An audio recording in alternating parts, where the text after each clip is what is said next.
technology gets a bad rap, IT gets a bad rap when it's really kind of, we didn't understand the full journey that needed to be undertaken as we're doing this.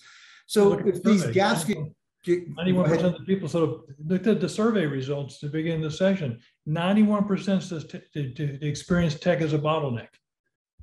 That just proves it right then and there. They saw tech as the bottleneck. Tech was not the bottleneck. They didn't complete the journey.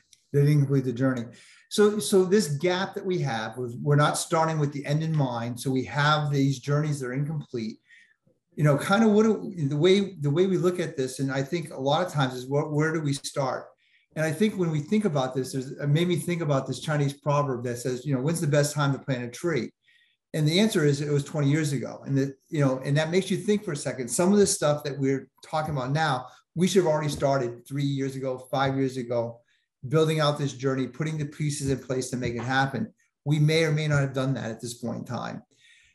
If we haven't done it, hope isn't lost, right?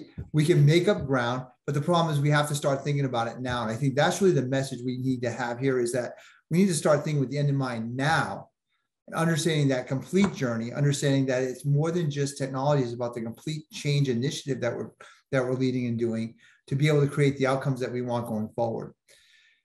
I want to kind of bring up another point that I think is really interesting. And we had a conversation the other day, and as we were talking about this, I think Michael made a comment about, in his world is that patients come second.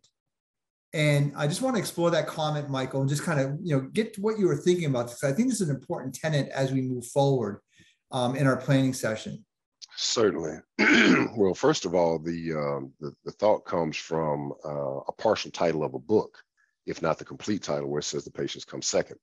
And the idea there is that in order to provide quality service, in this case, quality care, you've got to take care of your employee base, your technologists, your providers, your back office support people, the people that never touch the patient, but support all of the people that do. That entire ecosystem has to be well taken care of, well maintained, well fed. That means you have to take care of the employees, right? And so that means a series of conversations and interactions, substantive interactions, where it's a no blame environment, where it is an environment where you're saying, hey, I'm really here to listen, and I need you to give me all of the information, no matter how ugly it is, without fear of repercussion that somebody's ego will get in the way, on the receiving end and want to take it personal. It's not personal.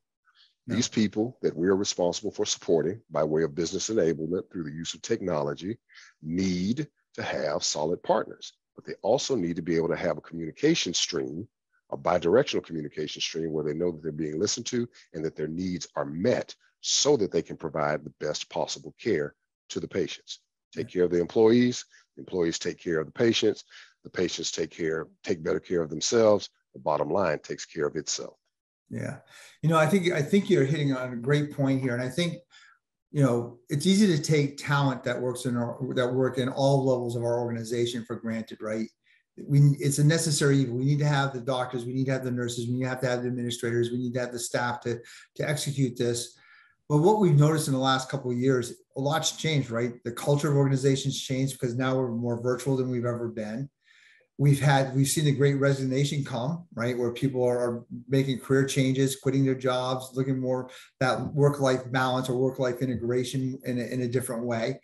And it's having an impact on our ability to kind of use technology. And as you mentioned, people are a big part of that to really change the nature of this. I know that in the work that you do, Laird, you spend a lot of time with helping prepare organizations for that change and people specifically. So what do you see, when we talk about this patient comes second and putting the focus on employees, what would you add to this conversation?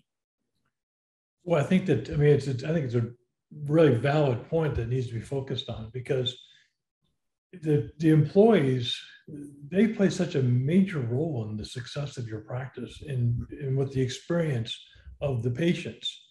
And if they don't have the tools they need, or even know how to use those tools, or even how to explain those tools to the patient, it's going to fall down flat.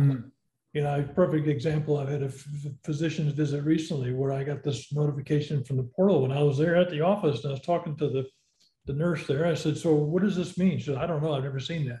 And